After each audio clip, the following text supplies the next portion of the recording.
सभी का हमारे YouTube चैनल स्टडी सेगमेंट में स्वागत है।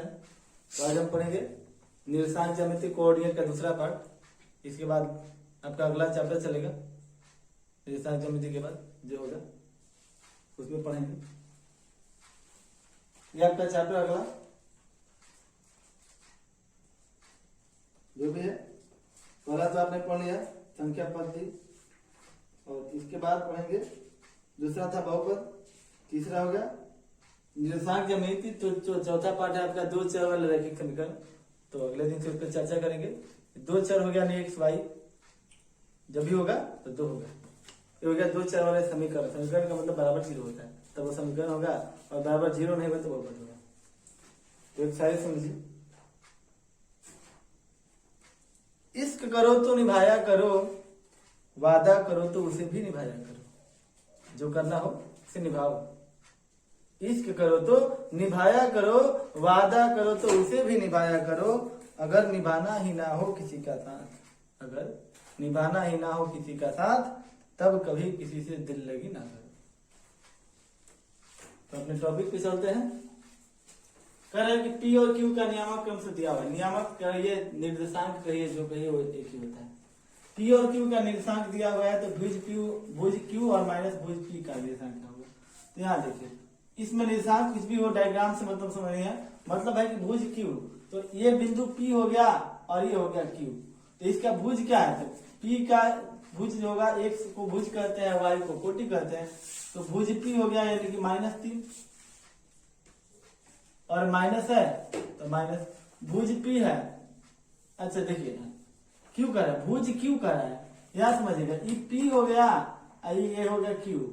एक्स को भुज कहते हैं, वाई को कोटि। तब भुज क्यू का मतलब हो गया -3, माइनस है तो माइनस, और भुज पी का मान हो गया -3, यानी -3 या +3 क्या हो गया? 0 हो गया। यानी ऑप्शन नंबर ए हो जाएगा 0। किसी बिंदु का कोटि -4 है और वाई अक्ष पर स्थित हो तो उसका नियामक क्या होगा? तो हमने बताया था आपको, जब आप अगर आपने पिछला मेरा वीडियो देखा होगा तो उसमें बताया था कि कोई बिंदु एक्स अक्ष पर स्थित है तो वाई 0, वाई अक्ष पर स्थित है तो एक्स 0। इसका मतलब क्या है कि कोटि है -4 और वाई अक्ष पर स्थित है। वाई अक्ष पर स्थित है का मतलब क्या है? एक्स 0। तो एक्स 0 और वाई का मान दिया जाता है। वाई -4 है, एक्स 0, ऑप्शन बी होगा। क्योंकि एक्स अक्ष पर स्थित हो तो एक्स का मान दिया रहेगा वाई 0, और वाई अक्ष पर स्थित हो तो वाई का मान दिया रहेगा एक्स 0। जिस अक्ष पे स्थित है उसका मान दिया रहता है, बाकी 0 है। 2 और 3 -3 और -3 और 2 किस चतुर्थांश में है? तो माइनस प्लस और माइनस कहाँ होता है? प्लस माइनस, यानी कि X plus Y minus, X plus हो गया वाई माइनस, ये चतुर्थांश में होता है।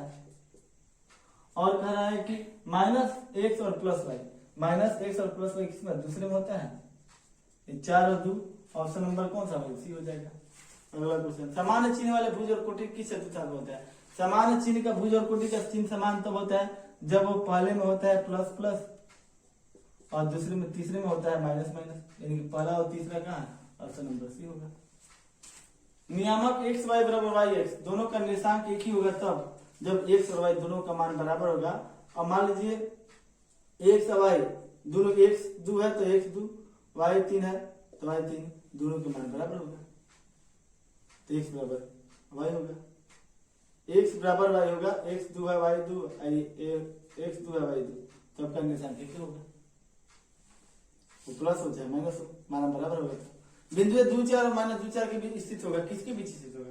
तो 2 4 और -2 4 स्थित होगा, कहाँ होगा? तब एक डायग्राम देखिए, 1 2 3 4, 1 2 3 4, 1 2 3 4, 1 2 3 4।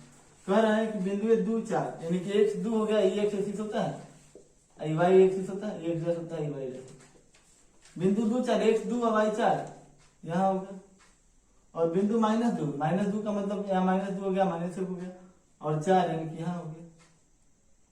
ये नहीं होगा, बिंदु -2 और 4, एक्स -2 और वाई 4 कहाँ स्थित, किस ओर स्थित है? तो एक्स अक्ष, अब ऑप्शन देखिए पहले, एक्स अक्ष पर, तो एक्स अक्ष पर तो स्थित है नहीं, एक्स अक्ष के एक ओर। तो देखिए ये दोनों बिंदु है यहाँ स्थित है, तो ये एक्स अक्ष के बाईं ओर है, तो क्या होगा? एक्स अक्ष एक ही ओर है।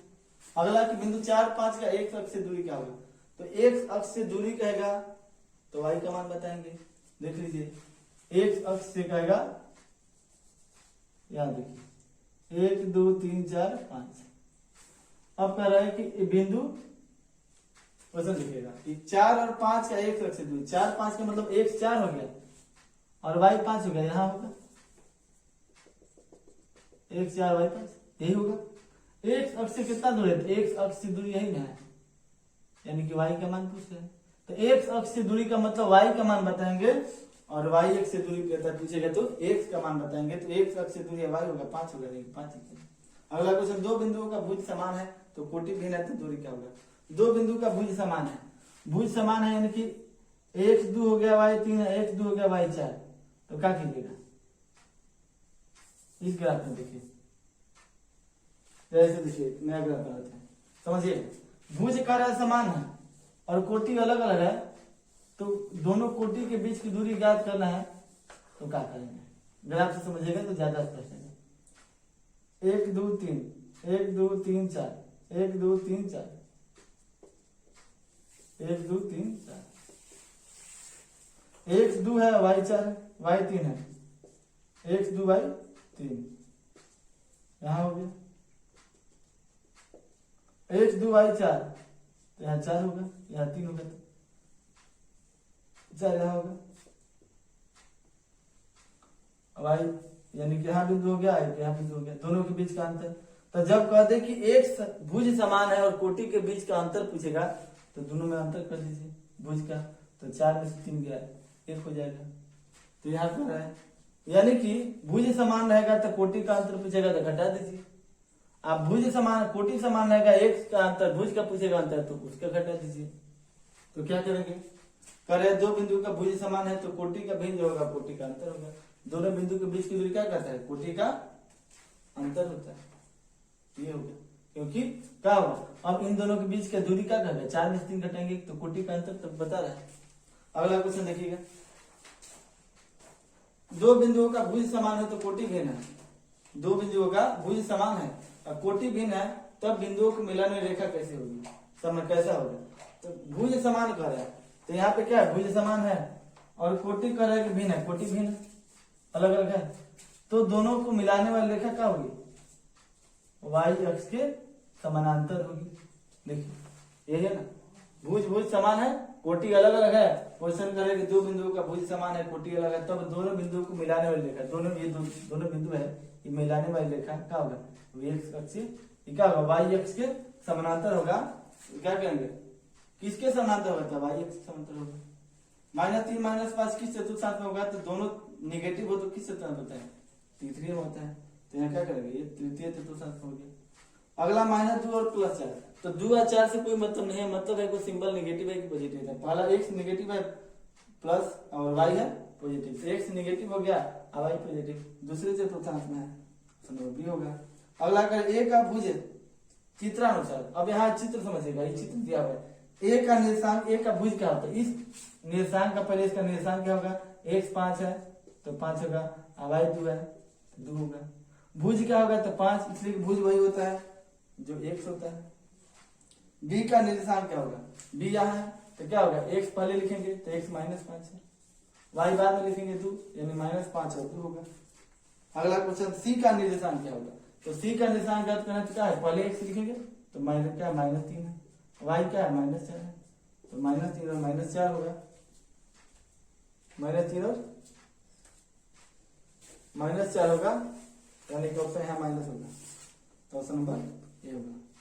तो आज का इतना रहेगा, फिर आपसे मिलेंगे अगले वीडियो में और उसमें हम पढ़ेंगे 2 चर रैखिक समीकरण लिनियर इक्वेशन इन 2 वेरिएबल, 2 चर मिलेगा आपको। पहले तो अब तक आपने पढ़ा होगा 1 चर का, ABCD जो भी समीकरण में मिलेगा बहुपद में तो 1 से मिलेगा, 2 नहीं मिलेगा, अब मिलेगा 2 x y ABCD कुछ हो सकता है, चर राशि से लेकर जेड तक, alpha beta gamma delta sine phi theta जो भी होता है वो चर राशि होता है जिसका मान बदलता रहता है, तो अब 2 मिलेगा समीकरण में, वो पढ़ेंगे। और मैं तो बराबर कहता हूं कि अगर आपको कोई प्रॉब्लम हो इसके बाद भी, तो डिस्क्रिप्शन में व्हाट्सएप का ग्रुप लिंक दिया होता है, आप उससे जुड़ जाइएगा और वहां जो भी क्वेश्चन हो उसको भेज दीजिए। अथवा अगर आप ग्रुप में जुड़ना नहीं चाहते हैं कि मेरा बहुत सारे लोग नंबर जान जाएंगे, तो मेरा पर्सनल नंबर डिस्क्रिप्शन में लिखा हुआ होगा, वहां से मेरे नंबर पे मैसेज कीजिएगा, तो आपका क्वेश्चन हम सॉल्व करके भेज देंगे। अब आप इस पे एक विचार है कि सोच रहे हैं कि डेली जो है आप 10 क्वेश्चन साइंस का इसमें मिलाया ऐड किया जाए, तो आप अपना प्रतिक्रिया दीजिएगा कि साइंस पढ़ना चाहते हैं कि नहीं, और उसके बाद देखा जाएगा। तो 10 क्वेश्चन ऑब्जेक्टिव साइंस का इसमें रहेगा डेली। तो आज के लिए इतना ही, फिर मिलेंगे आपसे, तब तक के लिए धन्यवाद।